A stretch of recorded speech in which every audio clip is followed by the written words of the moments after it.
J'ai vu la vidéo de la jeune dame qui est allée dans le marché et puis commencer à chasser les mamans béninoises, comme quoi les Gabonais d'abord. Vous allez aller vendre au Bénin. Si Oligui a fait le marché pour les Béninois ou pour les Maliens, vous n'allez pas vendre ici, là, ça ne va pas se passer comme ça. Vous allez aller vendre au Bénin. Nouveau sur la chaîne, n'oubliez pas de vous abonner et d'activer la notification pour ne rater aucune de nos prochaines vidéos. Message ici au peuple gabonais. Venez un peu ici mes frères. Venez un peu ici. Vous avez déjà fini de chasser les Camerounais dans votre pays. Maintenant vous vous en prenez aux Béninois. Il faut dire que depuis un certain moment on vous observe, mais on ne dit rien. J'ai vu la vidéo de la jeune dame qui est allée dans le marché et puis commencer à chasser les mamans béninoises, comme quoi les Gabonais d'abord. On est d'accord sur ce point de vue-là. Mais vraiment de Dieu, à un certain moment, il faudrait que le peuple gabonais se remette un peu en question. Vous devez vous remettre en question. Récemment, j'ai vu comment vous traitiez nos frères camerounais qui se sont lancés dans les taxis. Vous allez dire, oh, ils ont fait comme ça, comme ça, comme ça, comme ça. Pourquoi vous êtes toujours un peuple de pleurnichards comme ça? Vous êtes toujours en train de vous plaindre. De quoi est-ce que vous vous plaignez? Vous êtes dans votre pays, mais ce sont des gens qui viennent de l'extérieur qui développent votre pays. Vous êtes dans l'alcool, vous êtes un peuple, excusez-moi.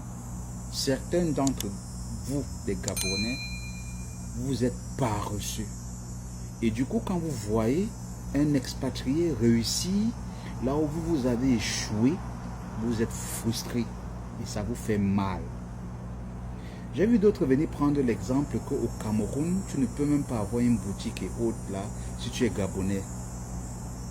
Mensonge, mon frère. Tu connais le marché Mbopi? Le marché Mbopi, c'est le plus grand marché d'Afrique centrale et c'est situé au Cameroun. Quand tu vas là-bas, la majorité des gars qui ont des grosses boutiques et les immeubles R+2, 3, ce sont les Nigérians. Ce sont les Nigérians qui ont l'économie au marché Mbopi. Tu connais le marché, le camp Yabassi. C'est un marché à Douala où on vend les pièces détachées. Ce sont les Nigérians qui ont le monopole là-bas. Mais ce que les Camerounais, eux, ils font, c'est qu'ils se rapprochent vers ces Nigériens.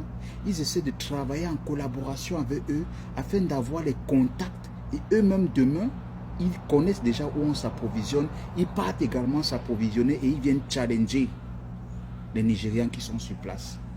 C'est comme ça que vous devez réussir. Ne pas seulement chercher à voir comment le gars a réussi. Tu ne sais pas comment il a commencé. D'autres sont obligés de faire des boy-boy avec ces Nigérians juste pour pouvoir comprendre comment est-ce qu'eux ils font. Et après ça, dans 5-6 ans, ils deviennent boss. Et toi, tu as l'avantage d'être dans ton pays. Tu as la possibilité d'avoir des connexions directement et faire mieux, un meilleur chiffre d'affaires que lui. Pourquoi aujourd'hui tu veux être jaloux? Parce que ça, c'est la jalousie. De voir que quelqu'un arrive dans votre pays, mais il réussit mieux que vous qui êtes là. J'ai vu la tata ou c'est tata quoi là? C'est comme ça qu'on agresse les gens, c'est la xénophobie. C'est ce que vous êtes en train de faire. Et ce n'est pas normal. Vous devez être puni, on va vous chicoter correctement et bien on vous met en prison par rapport à ça. Parce que ce que vous faites à nos frères camerounais, aux frères béninois et d'autres là, c'est injuste. J'ai vu également une vidéo de l'une de vos sœurs qui m'explique comment sa boutique là, ce sont les expatriés qui ont aidé à avoir tel département. Pendant que vous, Gabonais, lui taxiez des prix énormes. Et aujourd'hui, vous voulez venir accuser les expatriés de prendre vos places. Si vous êtes incompétent, c'est votre problème. Laissez les gens se développer. L'Afrique aujourd'hui, le monde aujourd'hui, c'est un marché planétaire. Tout le monde arrive quelque part, il s'installe. Dès qu'il réussit à retrouver ses marques, il peut lancer une activité. Ça bénéficie au peuple gabonais. Si tous les expatriés là quittent le pays, vous pensez que vous allez vous en sortir? Vous n'allez pas vous en sortir. La nourriture c'est au Cameroun, le Bénin et autres. Vous avez quoi? Vous allez faire quoi? C'est triste à voir, mais je m'adresse ici à ces Gabonais paresseux là, parce que tous les Gabonais ne sont pas pareils. J'ai mon tonton qui vit au Gabon depuis peut-être 30 ans aujourd'hui, et il est à l'aise.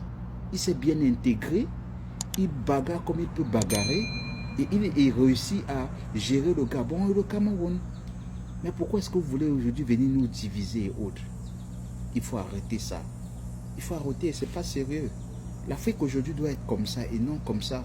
Et quand on voit les Africains entre eux se taper, se cogner les têtes, c'est laid à voir. Hein. C'est très laid à voir. Cherchez plutôt à travailler, cherchez à être humble, aller vers ces gens-là qui ont les connexions et ils vous aideront, ce qui est sûr. Ça, c'est une certitude.